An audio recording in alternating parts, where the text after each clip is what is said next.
The preceding program is part of Cable in the Classroom, a service of the cable television industry and your local cable company.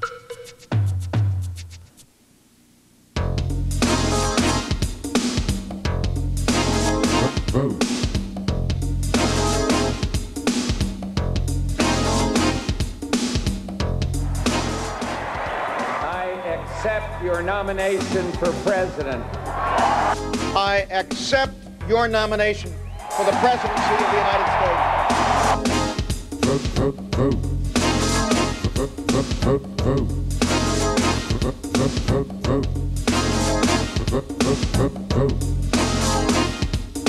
Today, all U.S. citizens 18 or older have the constitutional right to register and vote for the candidate of their choice in national, state, and local elections.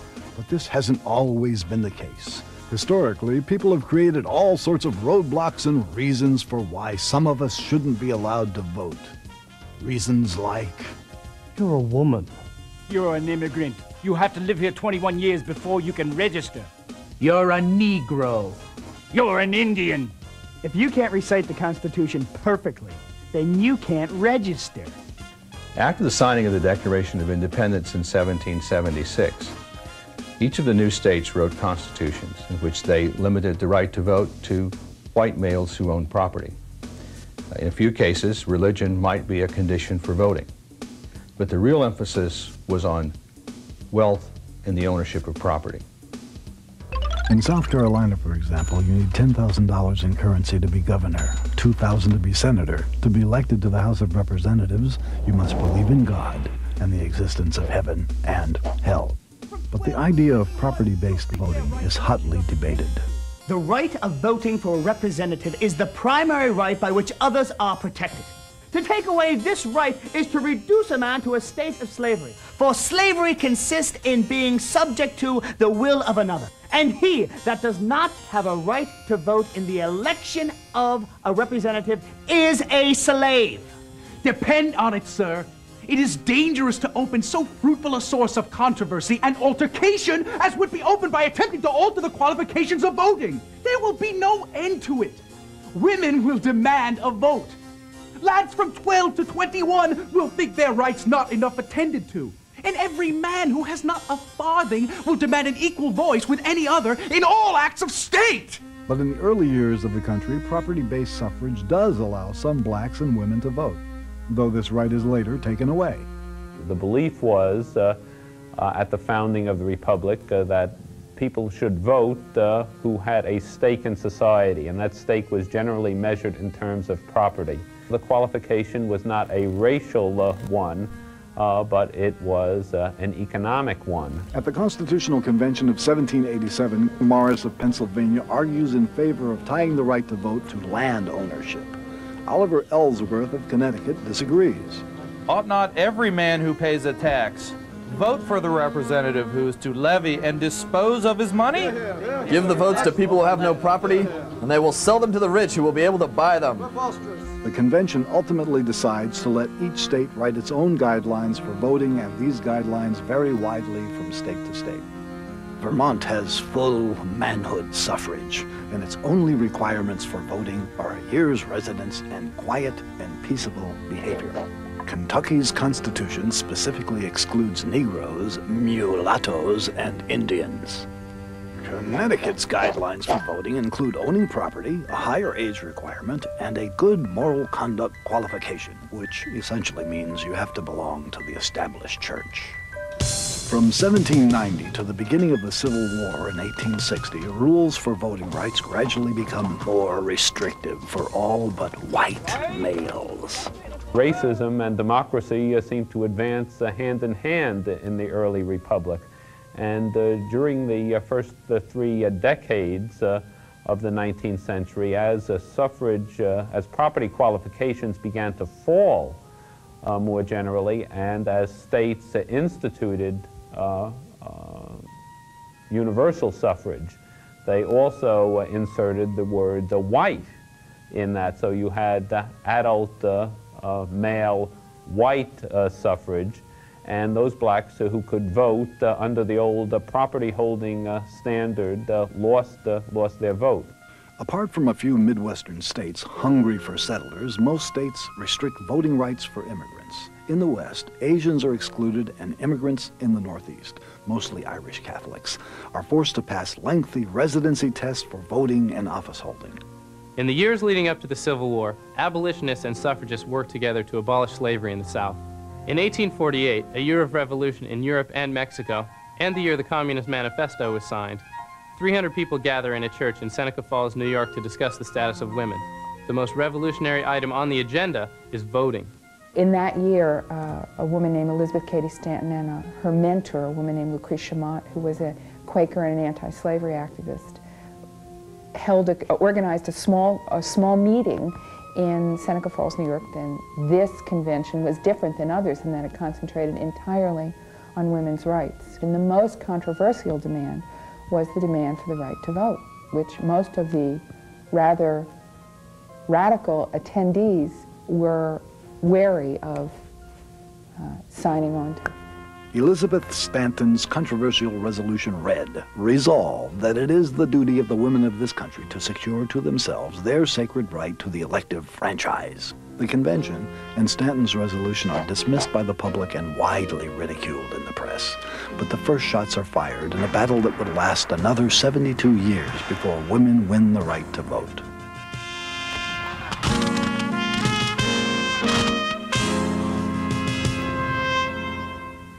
With the Civil War over, the country's attention focuses on bringing American blacks into mainstream life. At this time, blacks cannot vote in the South or in most of the North. Ironically, only 6 northern states at this time permit blacks to vote. In the years following the Civil War, Congress approved several major pieces of legislation designed to protect the civil rights of blacks and to sweep from power those Southerners who fought with the Confederacy and supported slavery. Republicans who control Congress hope that giving blacks the vote will attract them to the Republican Party and assure their majority in Congress. The ballot is also seen as a weapon to protect blacks against violence and intimidation. In January of 1866, Congress passes a civil rights bill which, for the first time, defines citizenship and prohibits discrimination based on race. President Andrew Johnson vetoes the bill. Federal protection of black civil rights and the broad conception of national power behind it constitutes a stride towards centralization and the concentration of all legislative power in the national government. The distinction of race and color is, by the bill, made to operate in favor of the colored and against the white race. Congress overrides the president's veto and enacts the Civil Rights Bill into law. Former slaves quickly take advantage of their newly gained rights. As word filters down about what the Congress has done as far as the new Reconstruction Acts, they've organized meetings, they're petitioning, they're having conventions, they're choosing leaders. Violence against blacks in the South continues. Race riots in Memphis and New Orleans leave blacks dead in the streets. The radical Republican Congress responds by passing the 14th Amendment to the Constitution to further strengthen Negro rights. The amendment says all persons born or naturalized in the United States and subject to the jurisdiction thereof are citizens of the United States and of the state wherein they reside. Once they do get the vote, they vote in incredible numbers. In short, the suffrage is viewed as something extraordinarily important. It's a means to many ends for black people. They identified it as part and parcel of freedom, and they take advantage of it as soon as they can. The Congress goes even further. It begins to work on the 15th Amendment that says a citizen's right to vote cannot be abridged by the United States or by any state on account of race, color, or previous condition of servitude. This radical new amendment is met with resistance in the South as well as opposition from some Northern conservatives. I do not believe that the Negro race and white race can mingle in the exercise of political power and bring good results to society. We are different. The difference is morally and intellectually, and I do not believe that we can mingle successfully in the management of government. Sir, it is impossible in the very nature of things that such a large portion of citizens of the United States as the black portion now are can for any considerable length of time remain in our midst without enjoying the right of suffrage. As soon as blacks can vote, they run for office and are successful in being elected. This lithograph shows members of the 41st and 42nd Congress. South Carolina's first post-Civil War state legislature has a black majority. B.S. Pinchback of Louisiana becomes the first black governor in American history, and Jonathan J. Wright is placed on the Louisiana State Supreme Court. But the period in which blacks can vote with relative security is short. Ku Klux Klan violence escalates. Lynchings and other forms of intimidation are used to discourage blacks from voting. By 1876, both the North and the South are tired of the quarreling and violence that has accompanied the Reconstruction of the South. So the Republicans and Democrats strike a compromise. Republicans maintain control of the White House, and in return, Southern Democrats are assured that federal forces will be withdrawn from the South. But the Negro is the victim of this historic compromise.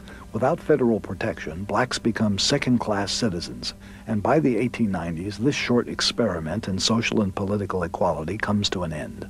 For the next 80 years, lynchings, literacy tests, understanding clauses, and other roadblocks suppress black voting.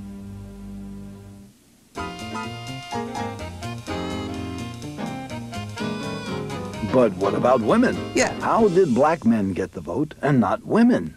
The Republican Party that was in control of the government could see that black men in the South would vote Republican and would help control the ex-Confederates, but women around the country, white women in particular, had no such partisan advantage. So they allowed themselves, the Republican leaders allowed themselves to be sort of pushed into the position of supporting black suffrage, but they would not in any way support women's suffrage. And women suffragists who had started out with both of these goals of the abolition of slavery and the enfranchisement of freed men and women and the enfranchisement of white women found themselves having to, in the horrible position of having to choose between these two goals.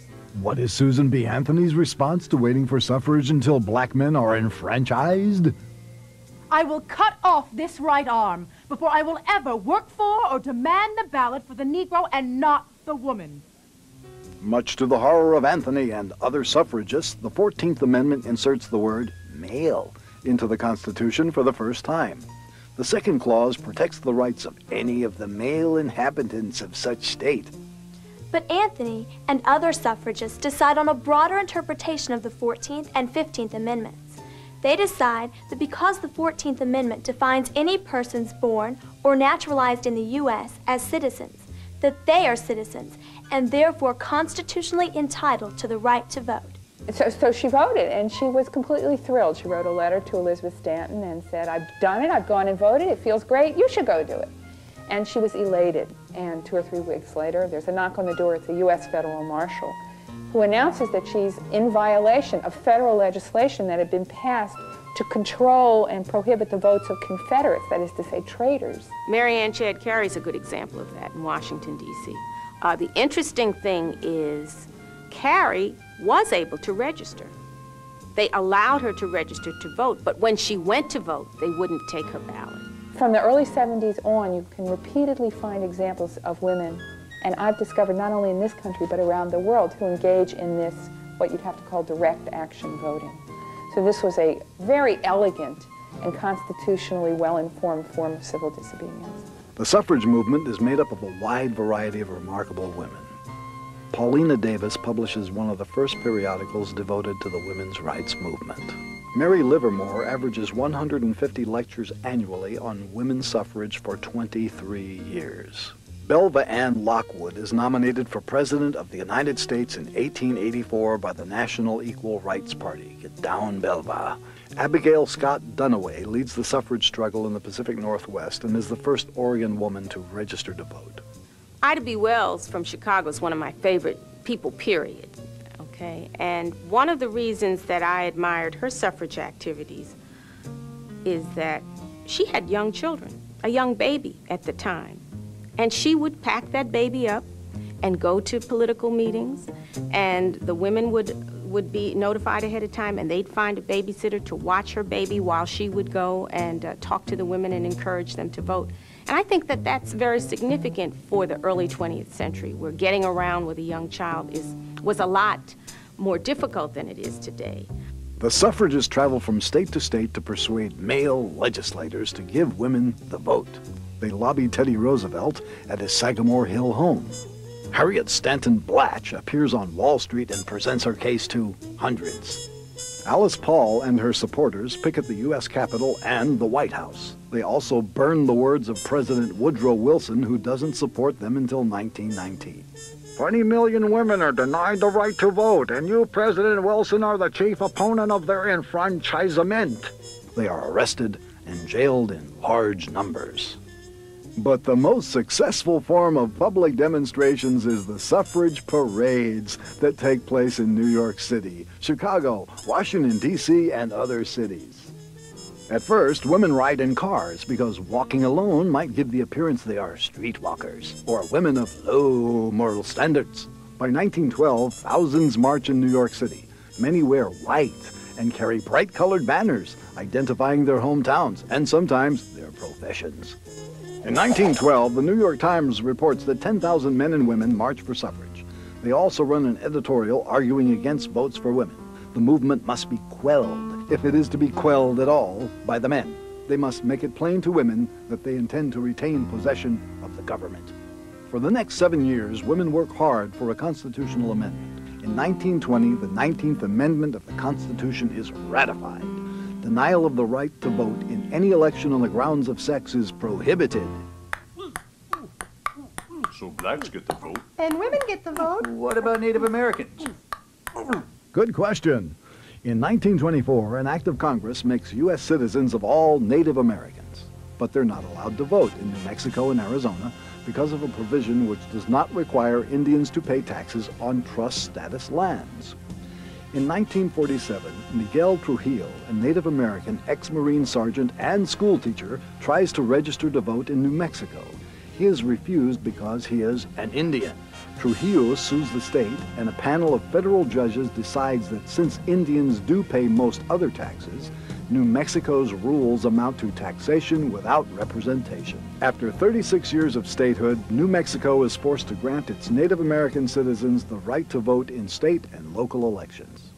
In the 1950s, most U.S. citizens over 21 have the constitutional right to vote, but many of the southern states have such restrictive rules to register that blacks are in reality disenfranchised. In response, the Eisenhower administration begins work on the Civil Rights Act of 1957. In the spring of 1957, a young Reverend Martin Luther King Jr. speaks at a civil rights rally in Washington, D.C. Give us the ballot, he says, and we would transform the misdeeds of bloodthirsty mobs into the calculated good deeds of ordinary citizens. Give us the ballot, and we would fill our legislative halls with men of goodwill. Give us the ballot, and we will place judges on the benches of the South who will do justly and love mercy. So when the Eisenhower administration came in, President Eisenhower pledged himself to remove discrimination based on color in all areas where the federal government was responsible. And of course the most important one was the question of voting rights. There had been attempts made all through the years to remedy the situation and allow blacks to vote without fear. But they were always killed off in the Congress by filibuster in the Senate. They have the unlimited voting, unlimited speaking rule there, so they would just talk it to death. Civil rights supporters prevail, and Congress passes the first Civil Rights Act since Reconstruction, giving increased federal protection to black voters. But it isn't enough. Black demands for equal treatment multiply, and violence against blacks escalates. Blacks are arrested for demonstrating, and police use fire hoses and police dogs to break up marches. In 1963, thousands marched to the nation's capital demanding equal rights. The tension comes to a head in Selma, Alabama on Sunday, March 7, 1965. John Lewis, now a U.S. congressman, helps lead nearly 600 people on a march to highlight their demands to register and vote. They march across the Edmund Pettus Bridge and into a line of Alabama state troopers. But they came toward us in a rush, great rush, tramping us, beating us with nightsticks and bullwhip, and tramping us with horses. And then they released the tear gas. Several of us were hurt. To this day, I don't know how I made it back across the bridge, across the Alabama River, through downtown Selma, back to Brown Chapel ME Church. But I do recall being back at the church, and someone asked me, did I want to say something? And I stood up and said something to the effect, I don't understand how President Johnson can send troops to Vietnam and cannot send troops to Selma, Alabama to protect people who only desires to register to vote. A week later, President Lyndon Johnson, a Southern Democrat, sends a voting rights bill to Congress. He delivers a speech to a joint session of Congress that is broadcast on national television. Many of the issues of civil rights are very complex and most difficult. But about this, there can and should be no argument. Every American citizen must have an equal right to vote. Congress passes the Voting Rights Act of 1965, which abolishes literacy tests as a requirement for voting and enforces rights previously denied by local officials. Black civil rights leaders, once beaten and jailed in the South, now join President Johnson as he signs these protections into law. The 60s in the United States is a time of rapid change. The Beatles revolutionize music and take America by storm. Mini skirts, hippies, Hendrix, Kate Ashbury, and body paint are all in. The decade begins with the election of the youngest president in history. Let the word go forth from this time and place to friend and foe alike that the torch has been passed to a new generation of Americans. The election of John Kennedy creates a new activism and a renewed sense of interest in politics among young people. The nonviolent activism of Martin Luther King Jr. attracts them to marches and voter registration drives in the South. The 1968 presidential campaigns of Robert Kennedy, Eugene McCarthy, and Richard Nixon bring thousands of college students into presidential politics. But nothing fans the flames of activism more than Vietnam. 18-year-old men are being drafted to fight in Southeast Asia. America is divided. The evening news is filled with pictures of students marching, seizing school buildings, being arrested, and tear-gassed. I think one of the things that produced that movement that created the 18-year-old voting right was the war in Vietnam. We had hundreds of thousands of young people fighting in Vietnam. At one point, our armies over there were in excess of 500,000 people. And I heard the argument frequently made that if young people are old enough to fight and die for their country, they're old enough to vote. Congress introduces legislation to lower the voting age to 18. Former U.S. Senator Birch Bayh chaired the Senate subcommittee that drafted legislation lowering the voting age. I mean, when someone is 18 in this day and age, they begin to accept the responsibilities of citizenship. Many people have full-time jobs when they reach age 18. They're paying taxes. They begin to raise families. And they begin to be affected more directly and personally by what their government does. All the more reason for them to have a right to vote. Lowering the voting age for federal elections in 1970 adds roughly 11 million eligible voters between the ages of 18 and 21.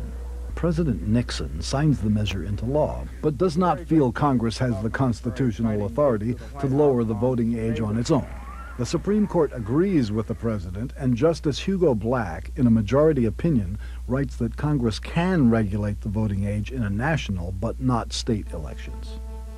Within 6 months, Congress passes and 3/4 of the states ratify the 26th Amendment, forbidding the denial of the right to vote of any citizen on account of age if such citizen is 18 years or older.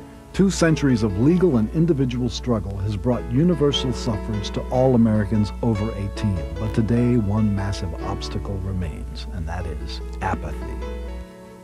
George McGovern was the Democratic candidate for president in 1972, the first year that 18-year-olds across the nation could vote in a presidential election. One of the big disappointments to me in 1972 was the small percentage of eligible first-time voters who actually voted.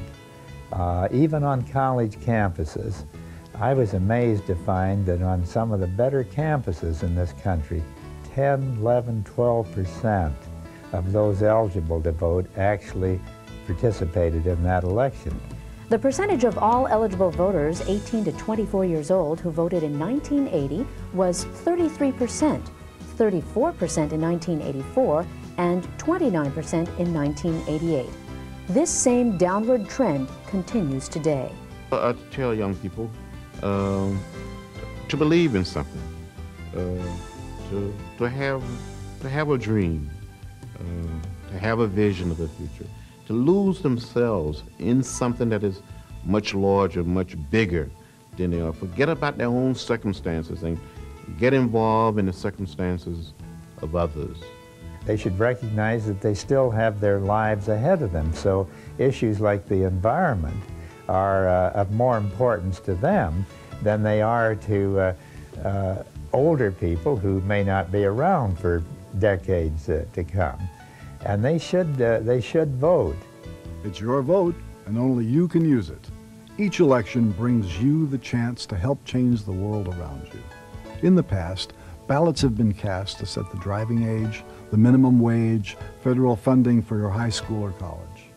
Even the quality standards for the water you drink and the air you breathe is determined by the people you vote into office. Your vote counts. It's your right and your responsibility to use it. So use it.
No, come on. Let's change the channel. Is this show over yet?